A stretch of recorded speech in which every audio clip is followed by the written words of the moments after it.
তারা নিজের জন্য কিছু গ্রহণ করে না, অন্য কেউ কিছু বলে না। এই মানুষগুলো একেবারেই অপদার্থ। নিজের জন্য কোনো ভাবনা নাই, মানুষের জন্য কোনো ভাবনা নাই।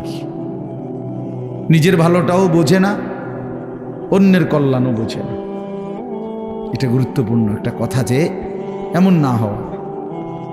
একজন মুসলমান মানেই দুইটা জিনিস তার সমানভাবে, এক হলো নিজেকে নিয়ে ভাবনা, আর এক হলো মানুষের কল্যাণ নিয়ে ভাবনা। কোরআনুল কারীমের মধ্যে আল্লাহ তাআলা বলছে, দেখেন, ইয়া আইয়ুহাল্লাযীনা আমানু আলাইকুম আনফুসাকুম, হে ঈমানদারগণ, হে মুমিনগণ, তোমরা সকলেই নিজেকে গড়ে তোলো, নিজেকে আঁকড়িয়ে ধরো।